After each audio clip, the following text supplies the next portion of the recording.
Ready for an immersive journey through 120 powerful expressions that will transform the way that you speak English? In about next hour, we'll dive into a seamless collection of videos to make your speech more natural, fluent, and dynamic. Whether you're looking to sound more like a native speaker or simply expand your language skills, this compilation is designed to elevate your English. So sit back, stay engaged, and let's explore these incredible expressions together.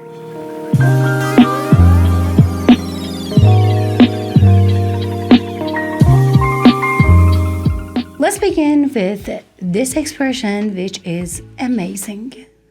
Blow hot and cold, which means to frequently change opinions or feelings about something. For example, her attitude towards the project blows hot and cold, leaving the team confused. He's blowing hot and cold about the new job offer. You've been blowing hot and cold all night. Look, honey, you've been blowing hot and cold all through this deal. Let's stay steady and move right into the next expression, a phrase about knowing when to quit. Throw in the towel. Throw in the towel means to give up or quit. After a month of struggling, he finally threw in the towel and closed the business. Don't throw in the towel just yet. Success could be right around the corner.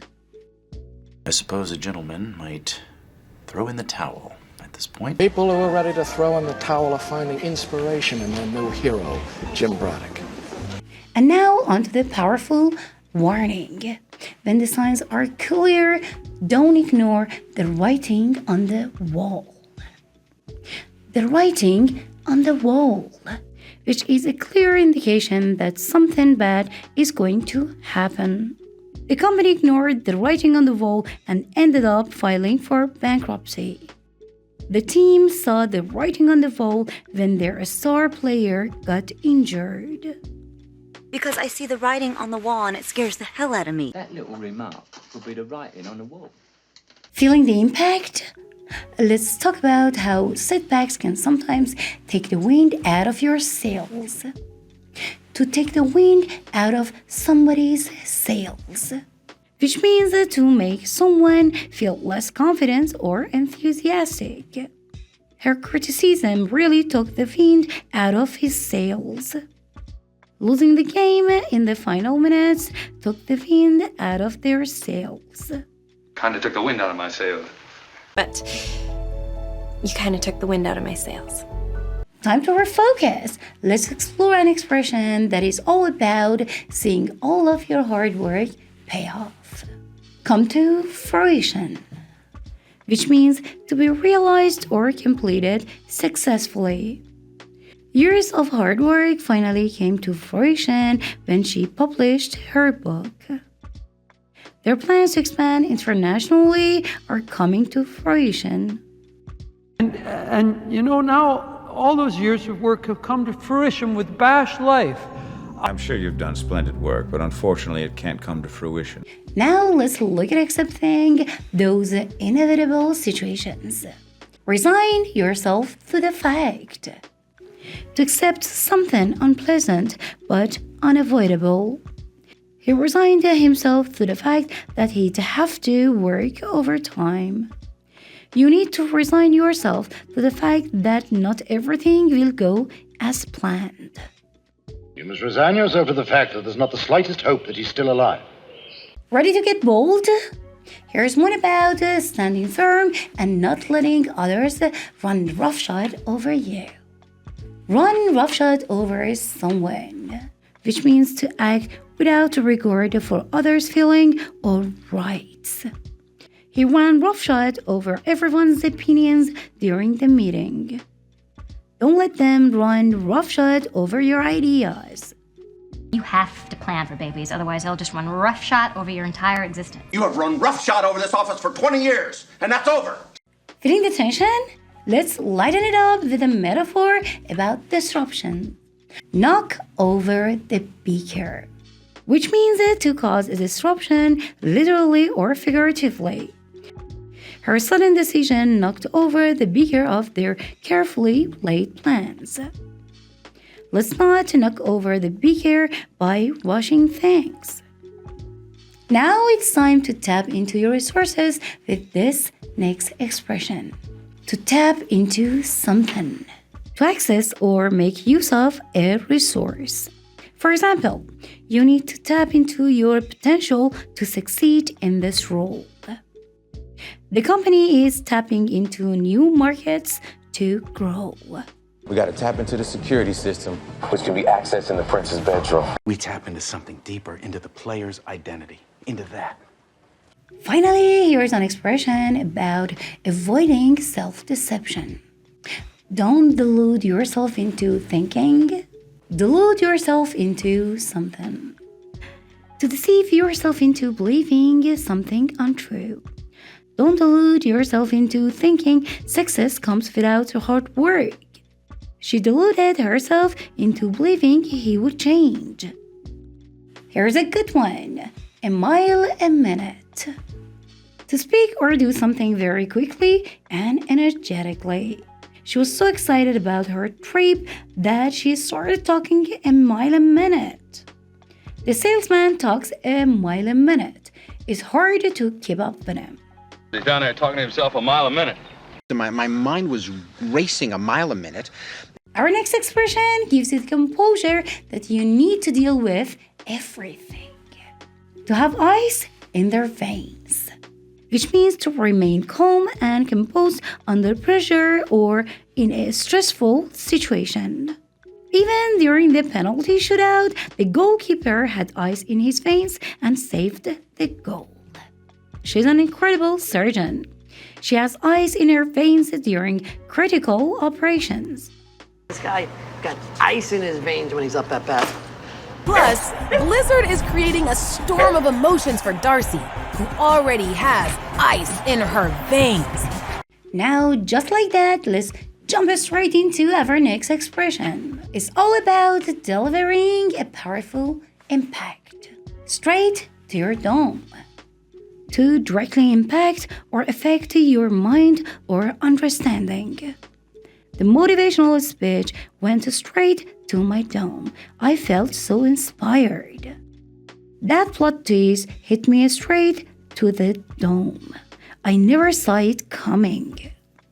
Now buckle up. It's time to get fierce. Let's dive into a bold, assertive expression. Go for the throat.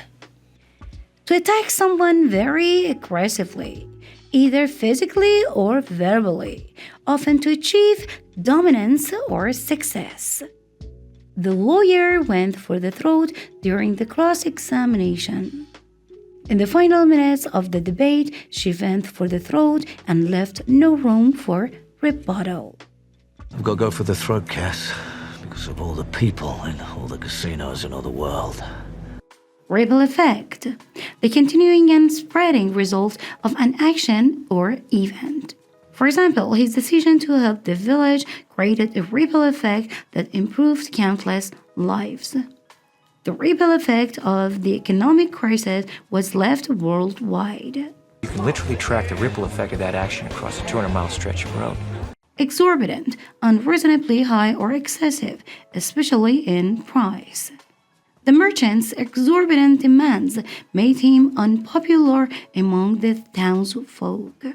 I couldn't afford the exorbitant rent in the city center. Professor Walsh says adrenaline is like exercise, but without the exorbitant gym fees.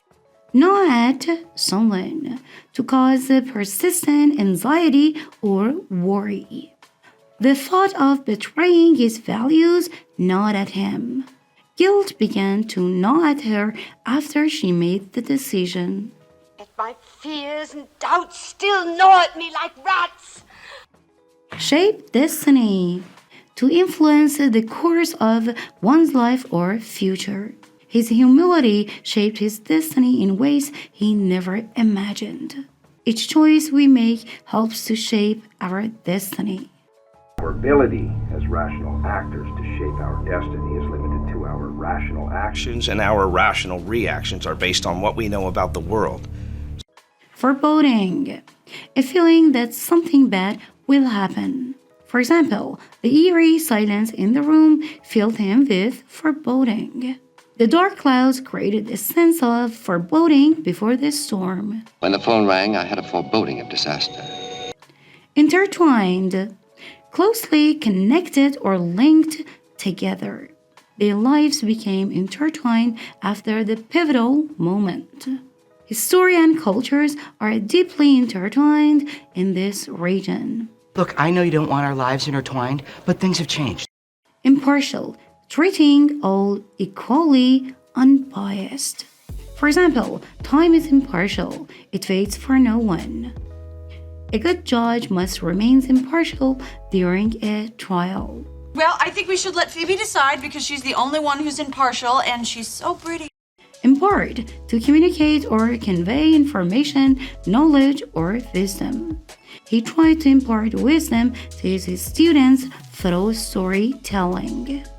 The painting imparts a sense of calm to anyone who sees it. Dirk's a great kid, and I'm just trying to impart some of the experiences I've accrued to help him.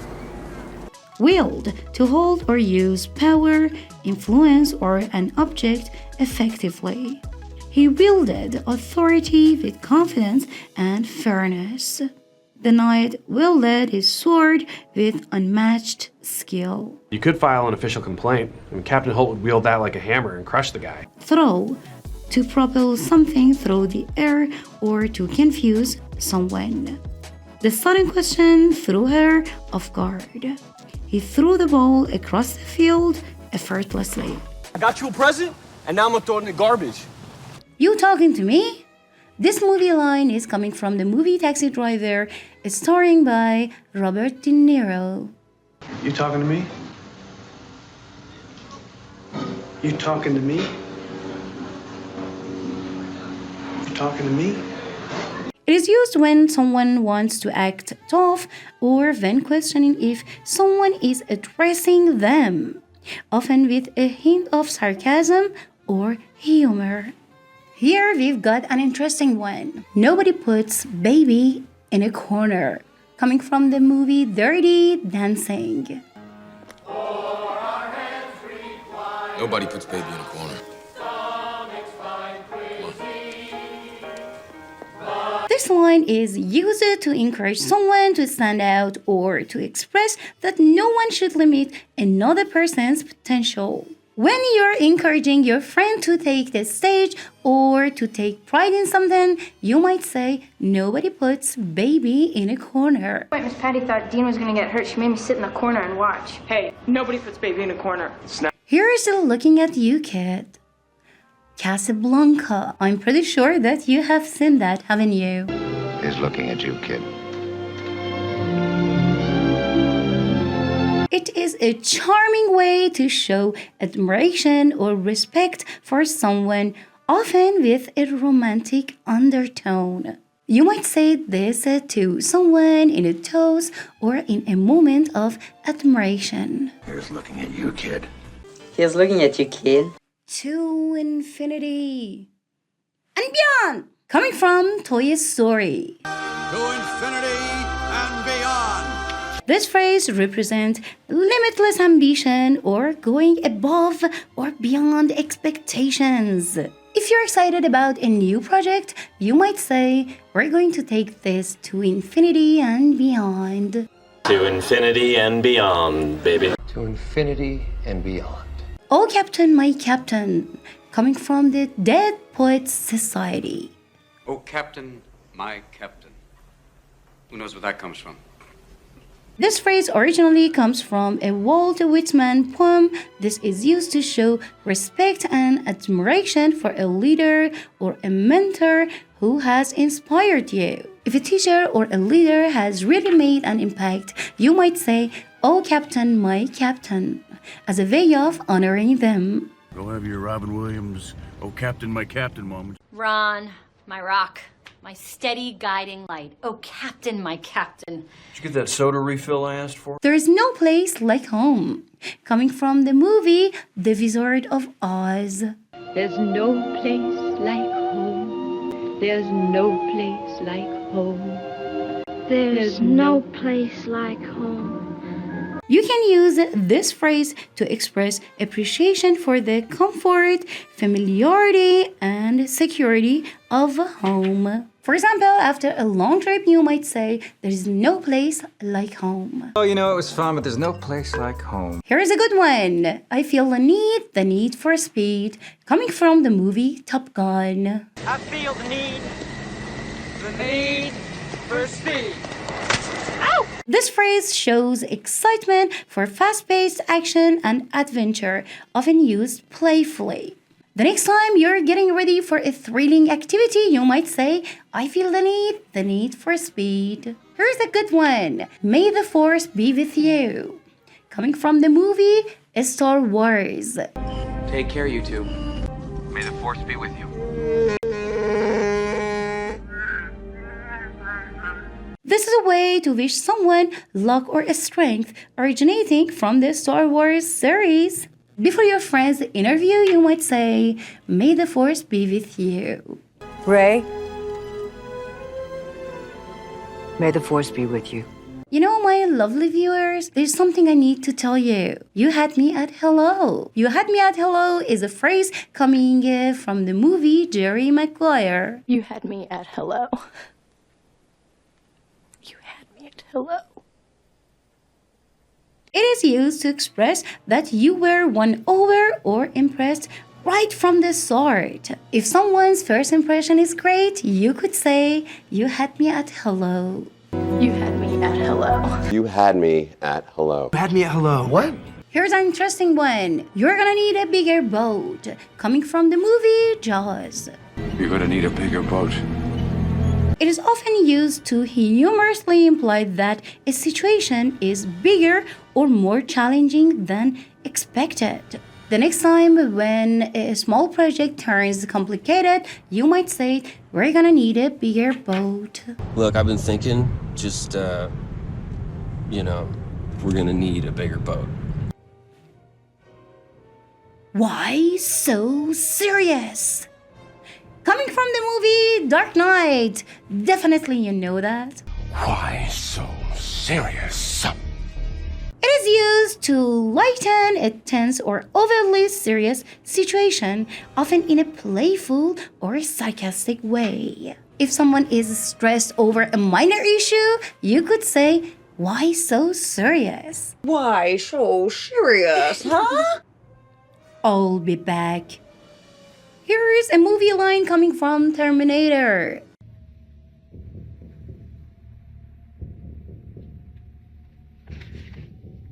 I'll be back. It is a casual, memorable way to announce that you're leaving but will return soon. Stepping out of a meeting, you could say, "I'll be back." You know, here is the tone that counts. Keep your friends close, but your enemies closer. Coming from the movie Godfather, Part 2. He taught me, keep your friends close, but your enemies closer.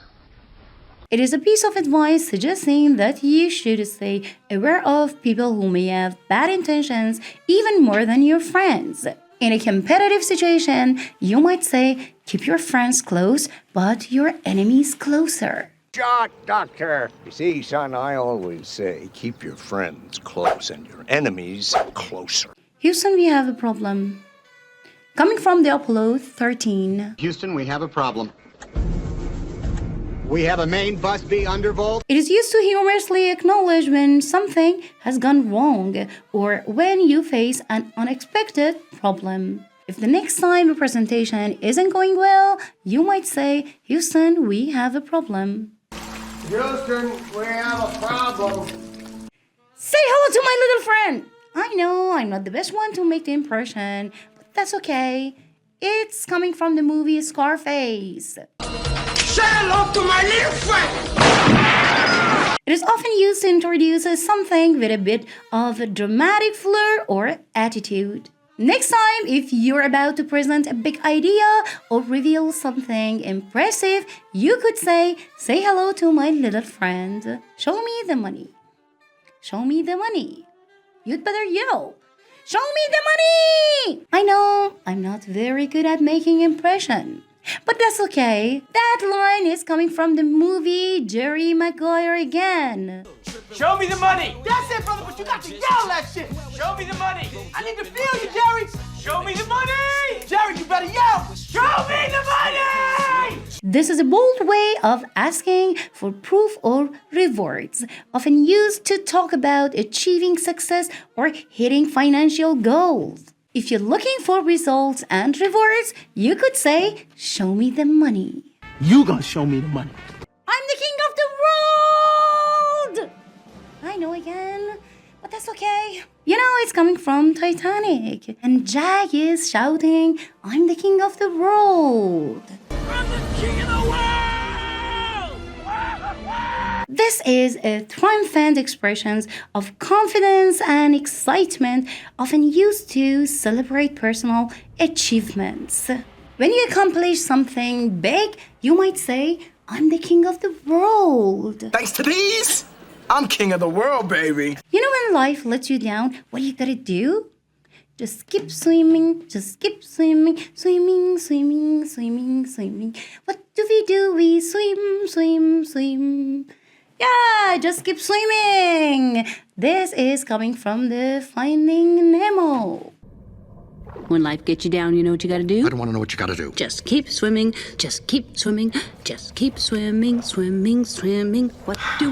We swim, swim. This line is a motivational phrase encouraging perseverance and positive attitude even in difficult situations. If someone is feeling down or overwhelmed, just remind them, just keep swimming, swimming, swimming.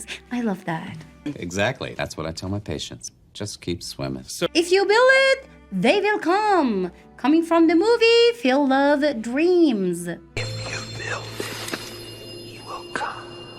This is a phrase that expresses faith that if you create something of value, people will appreciate or come to it. When starting a new project, you might say, when you build it, they will come. Honestly, this is what I said when I started my YouTube channel. You're clearly not pregnant, so either you're buying this as a gift or this is some kind of weird, if you build it, they will come moment. I'm gonna make him an offer he can't refuse.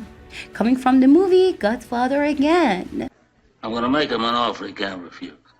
This phrase is often used to imply that you're making a compelling or irresistible proposal. In negotiations, you might say, I'm gonna make them an offer they can't refuse. Why don't we go over there tomorrow and make him an offer he can't refuse? Carpe diem, seize the day. Coming from the movie Dead Poets Society again. Carpe diem. That's seize the day. Very good, Mr. Meeks. This is a Latin phrase that encourages you to live fully and make the most of each moment. To motivate someone, you could say, Carpe diem, seize the day. What did he used to say? Carpe diem, seize the day. Frankly, my dear, I don't give a damn. Coming from the movie Gone with the Wind. You know, let me tell you something. To be honest, I've been always in love with him. You know, what a pity he died. Frankly, my dear, I don't give a damn. This is one of those phrases that is used to express that you no longer care about a situation or what someone thinks. When you're over a frustrating issue, you could say, frankly, my dear, I don't give a damn.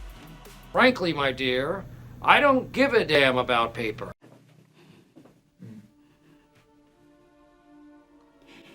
I see dead people. This line is coming from the movie The Sixth Sense and it's one of my favorites. If you haven't already watched that, give it a watch because it's worth watching. To be honest, it's a must-see. I see dead people. This phrase is often used humorously to describe a spooky or mysterious situation. If things feel eerie or unusual, you might say, I see dead people. Little pig, let me in. Here's Johnny. This is coming from the movie Shining. Diminishing with the amazing acting of Jack Nicholson. Here's Johnny. This is a great phrase which is used to announce yourself or make an entrance in a dramatic way. Next time walking into a room with flair, you could say, "Here is Johnny." Come on. Now. Good. Here's Johnny. Here's a touchy one. You complete me. Jerry Maguire. You complete me. This is a very heartfelt way to express that someone adds something valuable or essential to your life. In a very sentimental moment, you could say to someone close to you, "You complete me." You complete me kitchen, matey. Want to make an impression leaving a place? Here is a good one. Hasta la vista, baby. Coming from Terminator 2, Judgment Day. Hasta la vista, baby. This is a memorable, casual way of saying goodbye. As you're leaving a gathering, you could say, "Hasta la vista, baby." Hasta la vista, baby. It's alive. It's alive! Coming from the movie Frankenstein. Oh, it's alive! It's alive! It's alive! It's alive! This phrase is used humorously when a project or idea finally comes together or comes to life. When finishing a big task, you might say, "It's alive!" You want the truth? You can't handle the truth. This is coming from the movie A Few Good Men. You can't handle the truth. Which is a very bold way to suggest that someone isn't ready for the full reality of a situation. Next time, in a heated debate, when you are asked to tell the truth, you might say, "You can't handle the truth." Because you can't handle the truth! You want to have a stormy, confident introduction? You could say, "Bond, James Bond." Coming from the James Bond series. Bond. James Bond. Who are you? Bond. James Bond. This is a very confident way to introduce yourself, often used to make a smooth impression. Next time you are going to make a memorable introduction, use this. Finally, we came to our last one in today's list. I'll have what she's having. This line is coming from the movie When Harry Met Sally. I'll have what she's having. It is a humorous way to express that you want to enjoy or experience the same thing someone else is. If you see someone is having a great time, you could say, "I'll have what she's having." I'll have what she's having. To go out on a limb. To go out on a limb simply means having an opinion which is different from most people's and might be unpopular or criticized. For example, I'll go out on a limb and I would suggest that this idea might be liked by a lot of clients. I go out on a limb for you. You're proven guilty. I look like an asshole. I go out on a limb and say, yeah. Would you like to go out on a limb, sign them in, keep them overnight? The second one in the list is method to my madness. It's strange and crazy actions that appear meaningless, but in the end are done for a good reason. Yeah, I know, I made a big mess, but there is a method to my madness. I'm gonna show you the method to my madness. Okay. Ted, there's a method to my madness. Here is the next one. To fall or slip through the cracks. If something falls or slips through the cracks, it is not noticed or dealt with by the system. For example, it is easy for problems to slip through when there is no clear regulator at the top. We work in a system where old people tend to sometimes fall through the cracks. You know, I can't believe the school system didn't know about this guy's record. I mean, that's pretty scary. How can something like that just slip through the cracks? I don't know. I mean, you see, if you slip through the cracks and stay on Earth after you die, your soul rots. Let's move on to the fourth one. Saved by the bell. Saved by the bell is now used when a last-minute intervention saves you from a catastrophe, or what feels like a catastrophe. This phrase originates from the fear of being buried alive. For example, at the meeting today, I couldn't put off explaining his absence any longer, but he arrived finally and I was saved by the bell. Saved by the bell! Fighter cannot be saved by the bell. Saved by the bell, huh? You cannot be saved by the bell in the 12th and final round! Here is our number 5. To rip off the band-aid. To rip off the band-aid means to perform a painful and unpleasant but necessary actions quickly so as to minimize the pain and fear associated with it. For example, try to be straightforward and rip off the band-aid. He needs to know he has to face the reality. You can just go ahead and rip off the band-aid. Sometimes you gotta just rip off the band-aid and let the scab bleed all over the place. Trust me, with women, it's always better to rip off the band-aid. Here is our number 6. To come out of left field.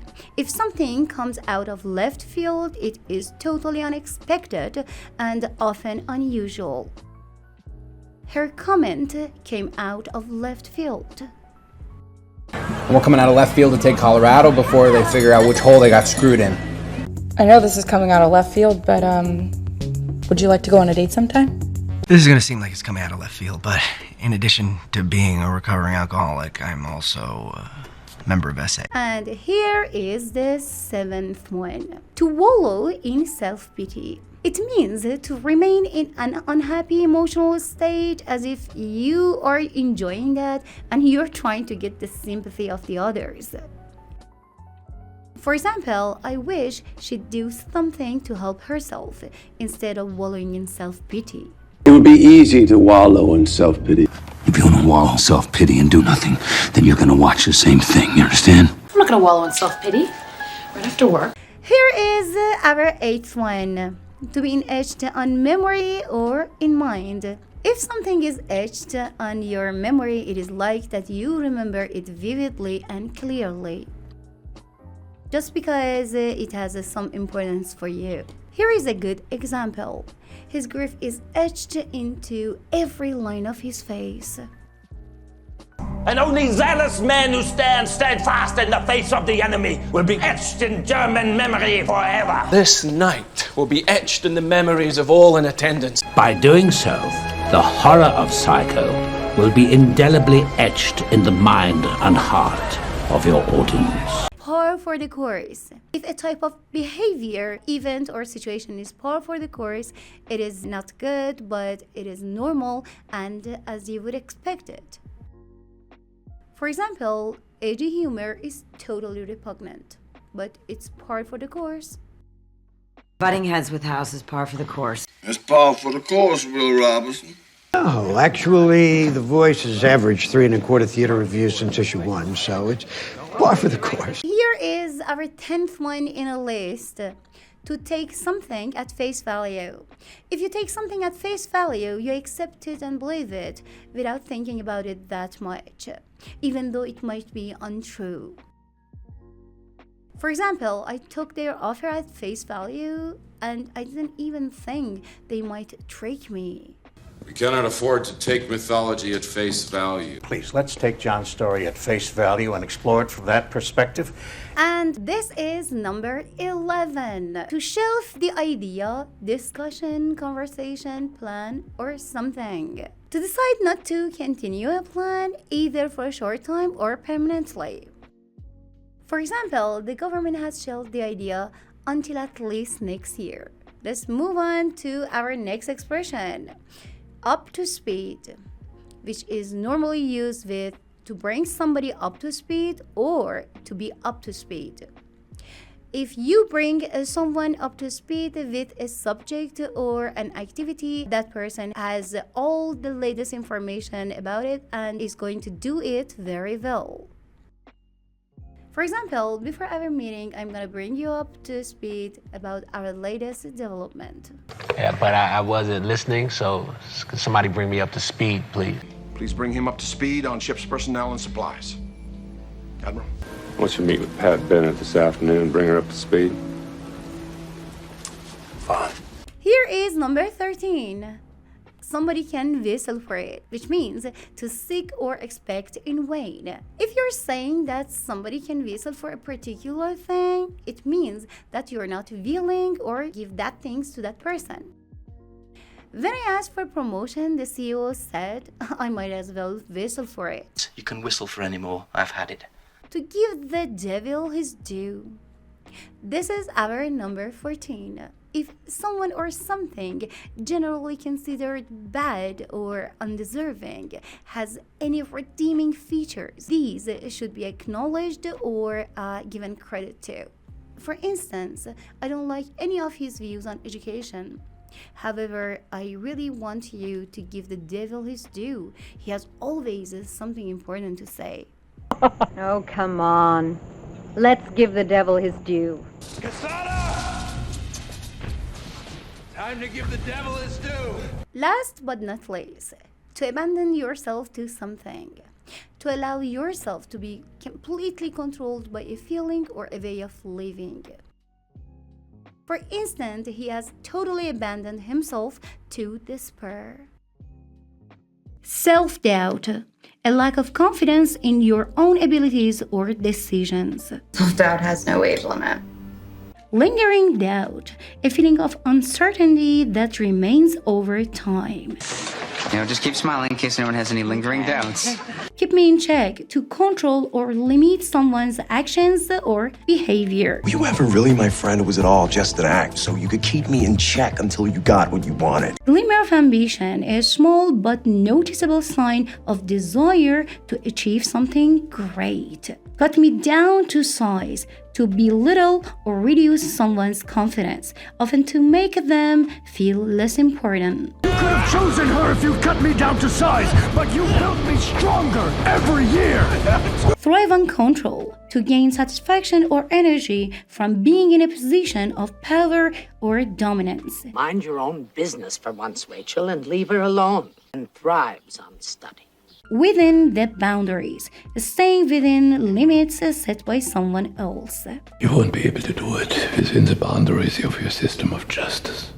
Break out that toxic cycle to escape a harmful or negative pattern of behavior or environment. Weight lifted off my shoulders.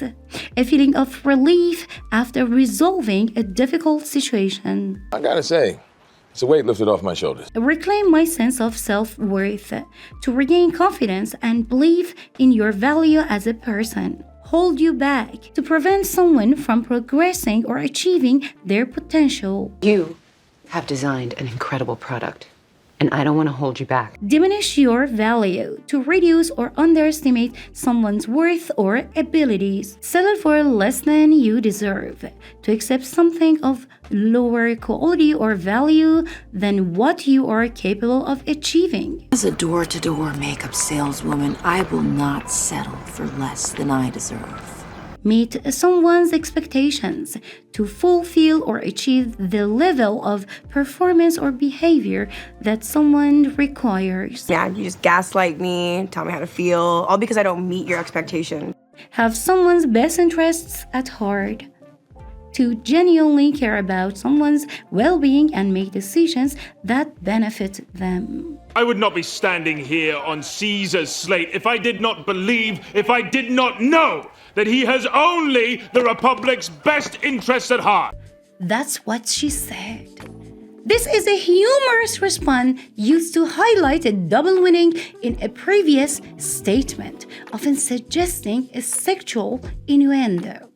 After someone says, "I can't believe how this package is," you may respond, "That's what she said." That's what she said.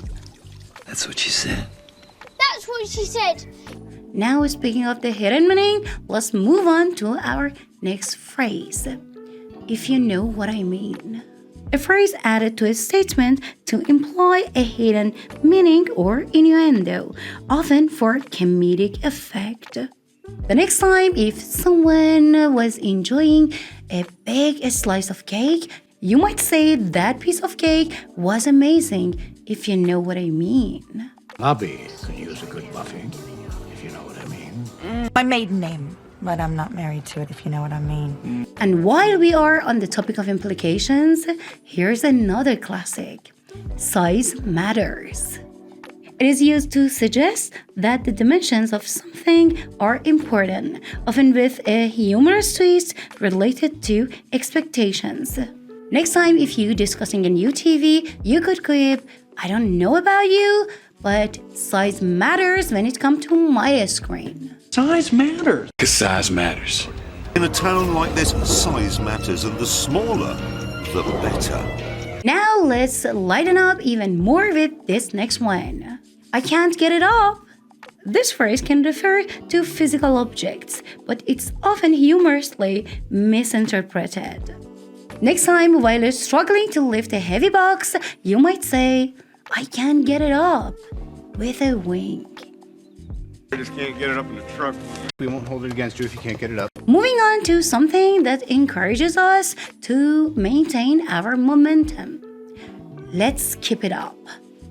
Usually means to maintain a good pace or effort, but can sound suggestive with the right tone. During a workout, you might encourage your friend with, come on everybody, let's keep it up. Let's keep it up. Let's keep it up, huh? Anyway, we're off to a super start. So let's keep it up. Speaking of enthusiasm, here's a phrase that adds a bit of flavor. I like it on top. Refers to preferences typically regarding positions or arrangements, often taken humorously. Next time when discussing layers in cooking, you might say, I like it on top, like whipped cream on my pie. Hassan doesn't like it on top. You like it on top better with the puddle of ketchup? Now let's see how we can offer help with a twist. Do you want a hand? A phrase offering help that can also sound suggestive, depending on context. Next time when someone is struggling with groceries, you might ask, do you want a hand? Or two? Do you want a hand? Hi. Do you want a hand with those bags, Tim? Do you want a hand or anything? Speaking of assistance, here's a cheeky response you might enjoy. Bite me. A sarcastic expression of annoyance or defiance, which can be humorous in casual conversation. Next time, if someone teases you about being late, you might reply, bite me. Yeah, bite me. Yeah, bite me! Never thought they'd come back to bite me. Now let's calm things down with a suggestion to take it easy. Take it easy. A phrase encouraging someone to relax, often said in a light-hearted or flirty manner. Next time, if a friend is stressed, you might say, you need to take it easy or you'll burst a vein. I'm just gonna take it easy for a while. We can talk about the first two, but let's take it easy on the latter. Now let's not let ourselves down with this next one. Don't go down on me. A playful phrase that can mean not to let someone down, with potential double meaning. Next time your friend is being competitive to you, you might say, don't go down on me now. You know he don't do that for me, and I told you that he don't go down on me. Yeah, you lot don't go down on birds though, do you? Now let's aim for something bold with this next phrase. Go big or go home.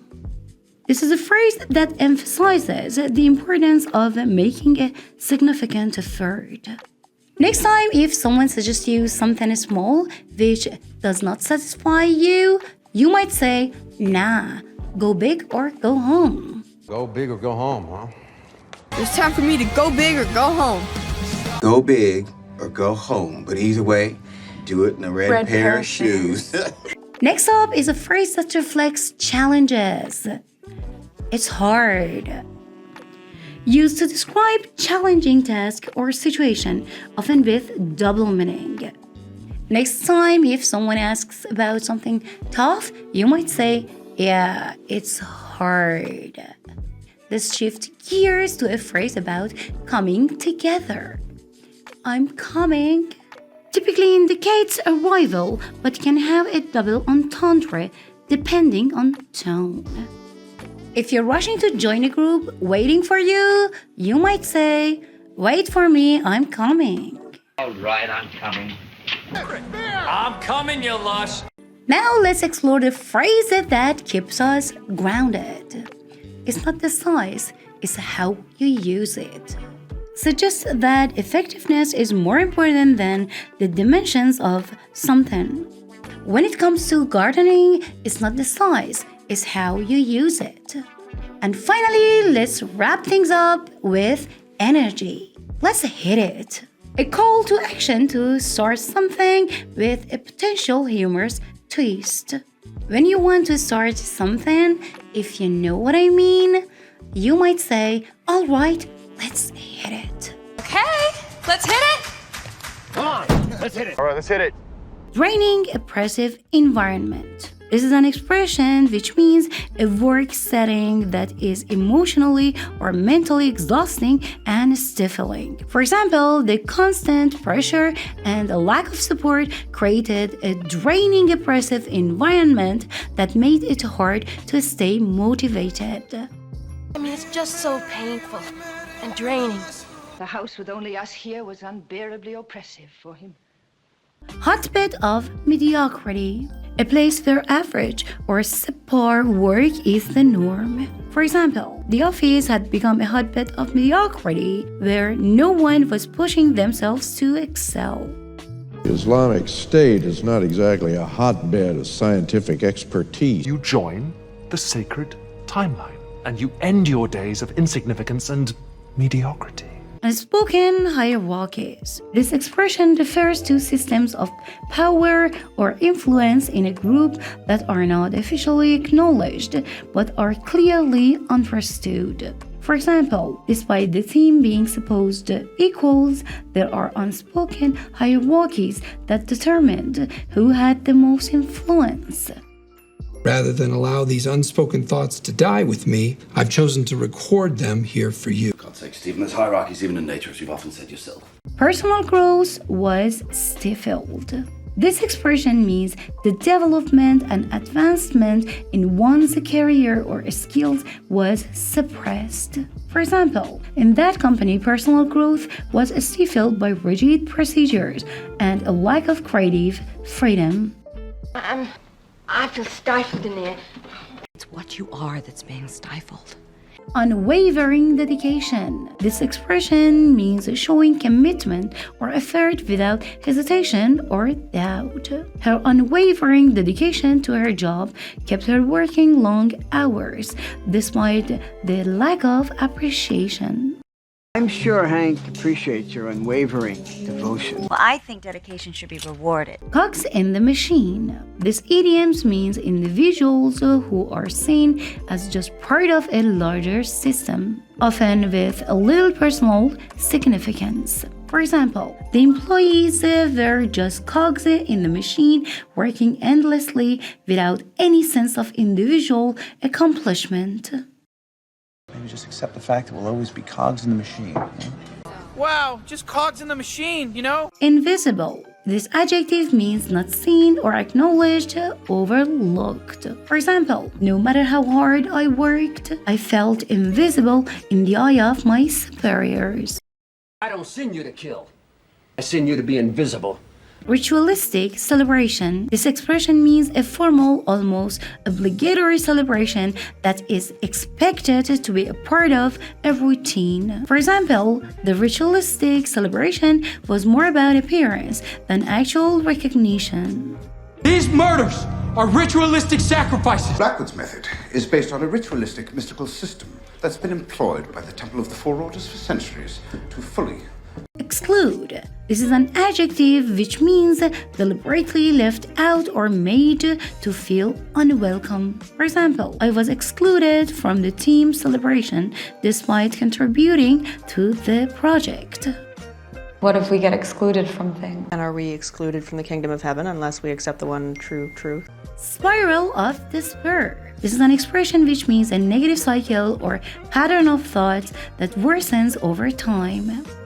After the exclusion, I felt like I was in a spiral of despair, unable to break free from my negative feelings. We are in a spiral of environmental decline. Her strong, fleshy legs drove me to ecstasies of despair. Black hole of indifference. This is an expression which means a situation where all efforts or emotions are ignored or unnoticed. For example, my contributions were swallowed by a black hole of indifference, leaving me feeling worthless. We might get sucked into a black hole of embarrassment that we never get out of. Religion is a matter of indifference to this office. Diminishing my own worth. This is an expression which means undervaluing yourself or not acknowledging your true potential. For example, by staying in that toxic work environment, I was diminishing my own worth. Her immune system diminishing her ability to heal and breaking down her organ systems. They reminded me of my own worth.